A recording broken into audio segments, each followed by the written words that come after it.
안녕하세요. 조용한 동네에서 문구점 하나 운영하고 있는 60세 아줌마입니다. 여기에 이렇게 글을 쓰게 된 이유는 여러분들께 제 이야기를 토대로 꼭 드릴 말씀이 있어서 글을 쓰게 되었어요. 전 어렸을 때부터 맞벌이를 하느라 바쁜 저희 부모님을 대신하여 외할머니가 절 키우셨습니다. 외할아버지께서는 일찍 돌아가셔서 이 세상에 계시지 않았습니다. 전 장씨 집안 첫째 딸로 태어났고 2살 아래 동생도 있습니다.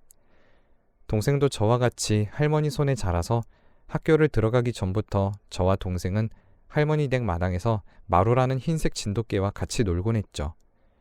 바쁘신 어머니와 아버지의 사랑이 그리웠지만 그래도 항상 웃으시면서 옛날 이야기를 해주시던 할머니를 보면 외로움이 싹 사라지곤 했고, 봄에는 할머니 댁 앞에 있는 벚꽃나무를 보면서 딸기를 먹곤 했죠. 아주 더운 여름에는 마루에 앉아서 동생과 할머니와 같이 시원한 수박을 잘라 먹었습니다. 또 선선한 바람이 불기 시작하는 가을에는 아주 빨갛게 익은 감을 먹으면서 잠들기도 했고, 하얀 눈이 내려오는 겨울에는 동생과 할머니와 같이 따뜻한 이불 속에서 귤을 까먹으면서 소소하지만 지금도 생각나는 좋은 추억을 간직하며 보냈습니다. 그렇게 부모님과의 추억보단 동생과 할머니와 함께하는 시간이 많았고, 어느덧 저와 동생은 성인이 돼서 독립을 할 나이가 되었고 사회생활을 해나가고 있었습니다. 20살이 되자 전 동네 작은 회사에 취직을 했는데, 그때 당시에 제가 다니던 그 회사의 주변에는 거의 다 주택만 있었던 터라 회사 주위에도 딱히 놀 곳도 없었죠. 그렇게 학교 추천으로 들어간 회사에서 일을 하고 궁금한 게 있으면 물어보고 잘한 게 있으면 칭찬을 받고 가끔은 회식도 하면서 평범한 직장 생활에 나름 만족하며 살던 중 저에게 특별한 일이 하나 생기게 됩니다. 바로 연애에 관심이 생기게 되었는데, 어느 때와 다름없이 일을 마치고 집으로 가던 중 횡단보도의 파란불이 거의 다 꺼져갈 때쯤 한 시각장애인이 막대기로 바닥을 짚으며 횡단보도를 건너고 있었습니다. 녹색 신호가 2초 정도밖에 남지 않은 상황에서 중간 정도밖에 오지 않았고, 그곳은 교차로가 있는 위험한 곳이었기 때문에 어두운 밤이라 아무리 운전자가 주의를 한다고 해도 사고가 일어날 것 같다는 생각이 들었죠. 옛날부터 항상 할머니께서는 동생과 저에게 어려운 사람이 있으면 누군가가 도와주겠지라는 생각으로 그냥 지나치지 말고 내가 직접 나서서 도와주다 보면 언젠가 내가 어려운 상황이 닥칠 때 나에게 도움을 주는 사람이 생긴다고 말씀하셨습니다. 그 순간 할머니가 해주신 말씀이 생각이 났고, 횡단보도를 건너는 시각장애인 분에게 다가가 제 손을 잡고 걸으라고 했고, 다른 차들에게는 잠깐 멈춰달라는 손인사를 건넸습니다. 그 남자분은 저에게 착한 아가씨네요. 정말 감사합니다. 란 인사를 하셨고, 저는 그냥 전 당연한 일을 한 거니까 고맙다는 말씀 안 하셔도 됩니다. 그럼 집에 조심히 들어가세요. 라는 말을 남기고 집으로 갔습니다. 그렇게 또 이틀 정도가 지났을 때 또 제 눈에 낯익는 사람이 보였습니다. 바로 며칠 전에 횡단보도를 건너는 시각장애인 분이셨는데, 그때와는 다르게 인도의 지갑을 떨구시며 걸어가셨죠. 혹여나 나쁜 사람이 지갑을 훔쳐가지 않을까 하는 생각에 얼른 따라가 그분께 떨어진 지갑을 주워드렸습니다. 안녕하세요. 또 뵙네요. 혹시 지갑이 갈색 지갑 맞으세요? 아까 떨어뜨린 것 같은데 그냥 가시길래 주워드려요. 오늘도 조심히 가세요. 라는 말을 했어요. 이번에도 그냥 감사하다는 말씀을 하실 줄 알았는데 갑자기 저에게 다름이 아니라 저번에도 그렇고 이번에도 그렇고 이렇게 선의를 베풀어 주셔서 너무 감사한데 시간 괜찮으시면 제가 식사 좀 대접해드려도 될까요? 라고 하는 겁니다. 처음엔 밥을 사주신다길래 혹시나 부담드리는 게 아닐까 싶어 거절을 했지만 제가 거절하는 게 더 부담스럽다고 하셔서 결국 저희는 주택가 주변에 있는 콩나물 국밥집으로 가서 같이 밥을 먹기로 했습니다.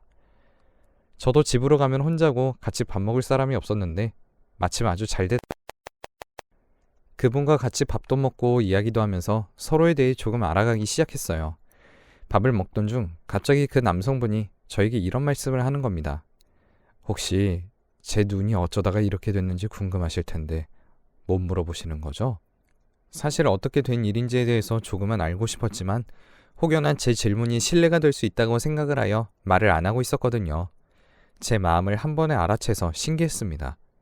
결국 저에게 어쩌다 시력을 잃게 되었는지에 대해 말씀해 주셨어요. 전 집안의 자식이 저 혼자인데 부모님이 바쁘셔서 할머니 손에서 자라왔어요. 제 할머니께서는 말씀하시는 게 너무 긍정적이시고 항상 저에게 웃음만을 주셨던 분이세요. 그런데 할아버지가 워낙 폭력적이었고 술만 드셨다 하면 할머니를 때리는 날이 평범한 정도였죠. 술을 많이 드신 날은 물건을 부셔버리거나 제 눈앞에서 자해를 하신 적도 있었어요. 그걸 보고 자라온 저에게 항상 할머니께서 너는 커서 할아버지 같은 남자가 되면 할머니가 너무 슬플 것 같아 라는 말씀을 하시고 잠이 드셨거든요. 그게 제가 들은 할머니의 마지막 말이었어요. 할머니가 돌아가시자 이제 맞을 사람이라고는 저 혼자였죠. 그렇게 제정신이 아닌 할아버지의 폭력을 견뎌오다가 어느 날은 잘못 맞게 되는 바람에 시간이 지나면서 양쪽 눈이 안 보였고 할아버지의 폭력에 못 이겨 차라리 할아버지의 손에서 자라느니 혼자 살더라도 거지가 되는 게 좋겠다고 생각했고 바로 집을 나왔어요. 그때가 아마 18살 때인가 그랬을 거예요. 지금까지 할아버지가 어떻게 지내시는지, 아니, 지금 이 이야기를 들은 저는 마음속 상처가 많을 것 같은데 지금은 굉장히 밝으신 분이라는 걸 깨달았고 힘들 때마다 같이 있어주고 싶다는 생각이 들었습니다. 그래서 전 그 남자분의 이야기를 듣고 전 항상 밝아 보이시길래 그런 아픔이 있는지도 몰랐네요. 저도 부모님이 맞벌이 하셔서 할머니 손에서 동생과 같이 자라왔는데 그건 저랑 좀 비슷하시네요. 힘든 일 있거나 어려운 일 있으면 연락해요. 아니, 그냥 평소에 저랑 같이 밥 먹어달라고 말해요. 저기 맛있는 장어구이집 아니까 나중엔 제가 거기 사드릴게요. 했어요. 항상 반복되는 일상 속에 한 줄기의 빛 같은 남자가 제 삶에 들어오니 굉장히 기뻤습니다. 그렇게 몇 달을 밥 친구로 지내다가 제가 먼저 그 남자에게 연애하자고 고백을 했고 그 뒤로 3년 정도 연애를 했습니다. 저보다 나이가 2살 많았던 남자와 이젠 결혼할 나이가 됐다고 생각을 했고 일단 제 부모님에게 저 혼자 먼저 찾아갔습니다. 부모님께 사랑하는 사람이 생겼다며 결혼하는 것에 대해서 허락을 해달라고 말씀을 드리자 일단 어떤 사람인지를 알아야 허락을 하지 라고 말씀을 하셨고 전 날을 잡고 남자친구와 함께 부모님 집에 찾아가서 당당히 결혼을 허락해달라고 말씀드렸습니다. 그러자 부모님께서 갑자기 저만 따로 부르셔서는 너 지금 시각장애인이랑 결혼을 하겠다는 건 아니지? 아니, 너 결혼식 진행할 때 저 사람 어떻게 걸어? 그리고 저 사람 몸이 저런데 앞으로 뭐 먹고 살아? 라고 말씀을 하셨어요. 전 부모님께서 이런 반응을 하실 걸 조금은 예상은 했지만 이렇게 심하게 말씀을 하실 줄은 딸이 사랑하는 사람을 데리고 와서 결혼을 허락해달라고 말을 하는데 제 남자친구와는 대화 한마디 제대로 하시지도 않고 장애인이라는 이유 하나로만 사람을 판단하시는 것이 그 참담한 기분은 어떠한 말로도 표현할 수 없었습니다. 어머니와 아버지의 태도를 보고 이대로 참을 수 없어서 부모님께 나 어렸을 때 동생이랑 나 할머니한테 맡겨두고 신경도 안 썼잖아. 내가 지금 몇 살이고 내가 어느 회사 지금도 아무런 관심도 없으면서 적어도 날 낳아주셨으니까 내가 결혼하고 싶어하는 사람을 데리고 온 건데 이런 식으로 나오니까 엄마 아빠한테 너무 실망이야. 저 사람이 얼마나 마음이 착하고 심성이 고운 사람인지 엄마 아빠는 아무것도 모르잖아. 어떻게 대화를 10분도 안 해보고선 저 사람이 장애인이란 이유 하나로 우리 결혼 반대하는 거야? 난 절대 이해 못해. 그리고 저 사람 아니면 난 평생 결혼 안 할 거니까 그렇게 아세요. 오늘은 이만 갈게요. 라고 언성을 높여 말을 해버리고 말았죠. 이렇게 부모님에게 통보를 하고 전 남자친구의 손을 붙잡고 나와버렸습니다. 밖에서 이야기를 하는 걸 다 들었을까? 남자친구가 상처를 받진 않았을까 하고 걱정을 하던 중 남자친구가 저에게 갑자기 이런 말을 했습니다. 괜찮아. 충분히 나에 대해서 그렇게 생각하실 수 있어. 내가 장인어른 장모님이었어도 나 같은 사람한테 시집 못 보내. 이 말을 듣고 전 남자친구를 껴안고 30분 동안 대성통곡을 했습니다. 난 정말 당신이랑 헤어질 생각 전혀 없으니까 그런 생각 안 했으면 좋겠어.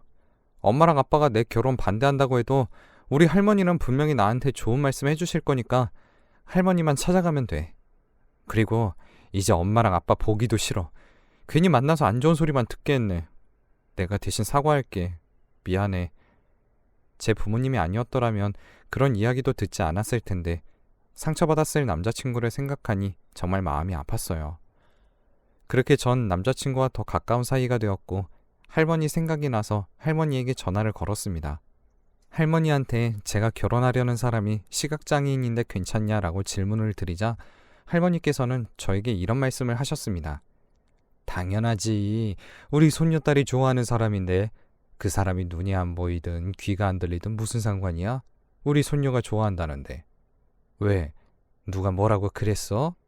왜 이렇게 시무룩한 목소리야? 사람들이 뭐라 그래도 신경 쓰지 말고 결혼은 니네 둘이 행복만 하면 되는 거야. 하지만 너가 한 행동에는 책임을 져야 해. 충분히 할미 말이 뭔 말인지 알지? 결혼을 해서 생활하다 보면 여러 장애물들이 있을 거고 우리 손녀는 항상 밝고 씩씩해서 그 어떤 일이든 해낼 수 있으니까 미래의 일을 너무 겁먹지 말고. 알겠지? 할미 보고 싶으면 언제든지 내려와. 할미도 손녀 얼른 보고 싶네. 할머니와의 짧은 통화 속에서 마음속 깊은 이야기를 한 것 같았습니다. 그리고 그 어떤 말들보다 할머니의 진심 담긴 말을 들으니 더 큰 용기를 갖게 되었고 자신감도 생겼습니다. 또 그렇게 하루하루가 지나고 어머니와 아버지와 다시 만나기로 한 날이 되었습니다. 부모님을 만나서 아무런 말도 하지 않고 저희 둘은 가만히 앉아있기만 했는데 그때 어머니가 입을 열더니 그래, 저번 일에 대해서 네 말을 듣고 엄마랑 아빠가 생각을 좀 많이 해봤는데 네 말이 맞는 것 같구나. 옛날 생각하면 널 할머니한테만 맡겨놓고 정작 너한테 아무런 신경도 못 쓰고 관심이고 사랑이고 제대로 해준 게 없는 것 같네. 아무리 지금 성인이 되어 다 컸더라도 어렸던 넌 그때 상처를 많이 받았을 텐데 그때 엄마 아빠 생각이 너무 짧았고 미안하구나. 너한테 제대로 해준 것도 없는데 딸이 사랑하는 사람과 결혼을 하겠다고 하는데 부모가 돼서 축하해줘도 모자랄 판에 이런 식으로 나와서 너도 충분히 실망했을 거야. 그리고 예비사위, 우리가 전에 그렇게 얘기해서 미안해요. 부모님에게 제가 원하던 사과를 받아내고 우린 결혼 허락까지 받게 되었습니다. 부모님께 많이 실망했지만 그래도 제 남자친구와 진지하고 제대로 된 사과를 해주셔서 그나마 기분이 좀 풀리더라고요. 그렇게 저와 남자친구는 꽃이 활짝 피고 선선한 봄바람이 불어오는 봄날에 결혼식을 올렸습니다.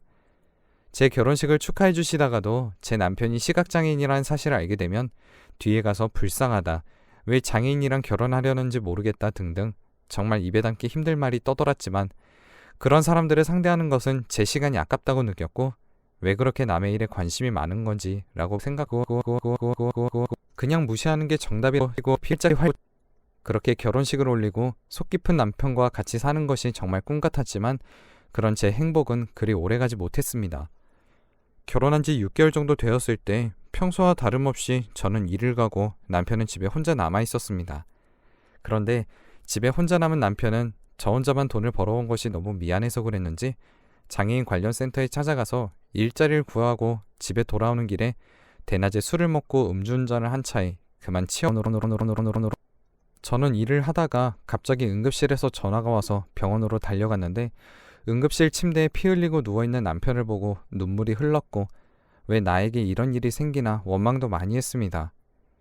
다행히 남편의 수술은 성공적으로 끝났고 전 남편이 일어나자마자 소리를 지르며 아니 그냥 집에 있으라고 했잖아.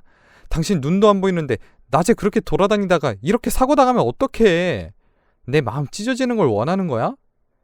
남편이 걱정돼서 제 마음속 본심이 나왔고 제 말을 들은 남편은 저에게 이렇게 말을 하더라고요. 하루 이틀도 아니고 당신만 밖에서 힘들게 돈 벌어오는데 내가 미안해서 어떻게 집에만 있어.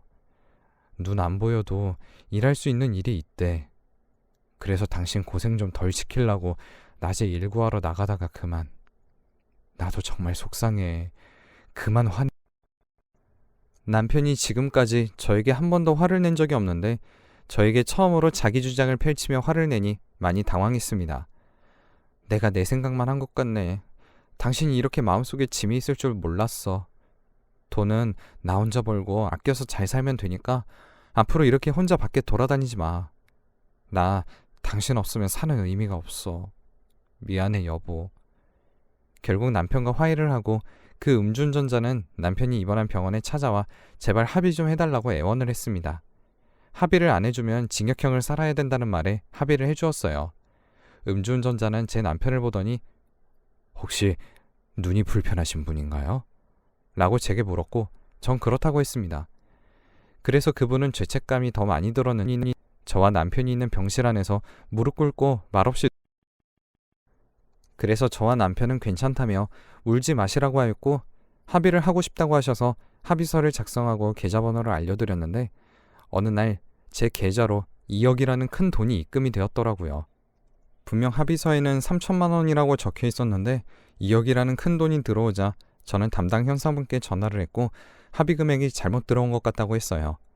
형사분은 그게 그분이 죄책감으로 너무 힘들어하셔서 살고 있던 아파트를 처분하고 2억이라는 돈을 전해드려야 마음속 죄책감이 조금이나마 줄어들 것 같다고 하시더군요. 라는 말을 전해들었습니다. 저는 당황해서 어찌할 바를 몰랐지만 형사분께서는 그냥 받고 치료비에 잘 쓰라고 하셨고요. 그 뒤로 남편은 6개월의 입원 생활 끝에 퇴원을 하게 되었고 남편과 저는 더욱더 각별한 사이가 되었습니다. 그리고 임신에 성공해 눈에 넣어도 아프지 않을 딸아이를 출산하게 되었습니다. 합의금도 많이 남아 그 돈으로 소형 아파트를 매입해서 이사도 왔죠. 딸은 저와 남편을 많이 닮아 성격이 아주 밝은 아이인데 제 어린 시절엔 부모님 사랑을 많이 못 받아서 그런지 제 딸아이에게만은 부모와의 시간을 많이 보낼 수 있게 정말 많이 노력했습니다. 하지만 아빠랑 항상 집에 붙어 있어서 그런지 저보다 아빠를 더 좋아하는 것 같네요. 딸아이를 정말 열심히 키워온 결과 시청에서 일하는 공무원이 되었고요. 전 아파트 상가 1층에서 작은 문구점을 하나 열어서 어린아이들을 보며 하루하루를 보내고 있었습니다. 주말이 되면 남편과 딸, 저 이렇게 셋이서 근처 공원에 가서 도시락도 먹으면서요. 여러분들께 드리고 싶은 말씀은 항상 누군가를 만날 때는 겉모습으로 사람을 판단하지 않았으면 좋겠다는 말씀을 드리고 싶어요. 그리고 무엇보다 항상 인생에는 타이밍이 있으니 나중에 후회하지 않도록 어려운 사람이 있으면 도와드리고 매사에 최선을 다하는 사람이 되었으면 좋겠습니다. 제 긴 글을 읽어주셔서 감사합니다.